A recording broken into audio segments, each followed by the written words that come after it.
100 வருஷத்துக்கு முன்னாடி என்ன நிலைமை இருந்துச்சு? போன வாரம் நான் மாநில கல்லூரி போய் பேசினேன். அந்த மாநில கல்லூரி 100 வருஷத்துக்கு முன்னாடி என்ன நிலைமை? பிராமணர் அல்லாத மாணவர்களை மாநில கல்லூரியில் சேர்ப்பதற்கு நீதி கட்சி சட்டம் இயற்றி அரசாணை போட வேண்டிய நிலைமை. மாணவர்களை சேர்க்கிறதுக்கு ஒரு ஜீவோ போட வேண்டிய நிலைமை இருந்துச்சு. அந்த கல்லூரியில் என்ன நிலைமை இருந்திருக்கு? அது வரைக்கும் பிராமணர்கள் தான் படிக்க முடியும் என்கிற நிலை இருந்திருக்கிறது. பேராசிரியர் சமஸ்கிருத பேச பேராசிரியருக்கு 300 ரூபாய் சம்பளம். சென்னை பல்கலைக்கழகத்தில் சமஸ்கிருத பேராசிரியருக்கு 300 ரூபாய் சம்பளம், தமிழ் பேராசிரியருக்கு 80 ரூபாய் சம்பளம். 2 பேரும் பேராசிரியர் தானே. அது என்ன சமஸ்கிருதத்துக்கு கும்பு முளைச்சிருக்கா? இதை யார் மாத்தினா? இதை எந்த கடப்பாறை மாத்திச்சா? இந்த கோட்டை மாத்திச்சா? இதை கடப்பாறை வந்து மாத்தல.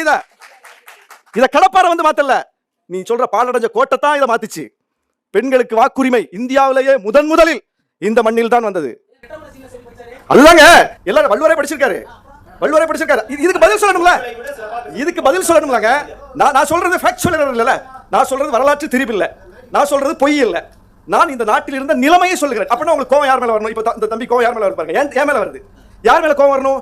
பிராமணர்கள் தான் பேராசிரியர் ஆக முடியும்னு ஒரு நிலைமை உருவாக்கி வச்சவங்க மேல தான் உங்களுக்கு கோவம் வரணும். அதை மாத்தவங்களுக்கு ஜீவோ இருக்கு சார். தவறான செய்தி இல்ல, ஜீவோ இருக்கு. நீதி கட்சி ஆட்சி காலத்தில் போடப்பட்ட அரசாணைகள் இருக்கிறது. பொய் இல்ல, புரட்டு இல்ல.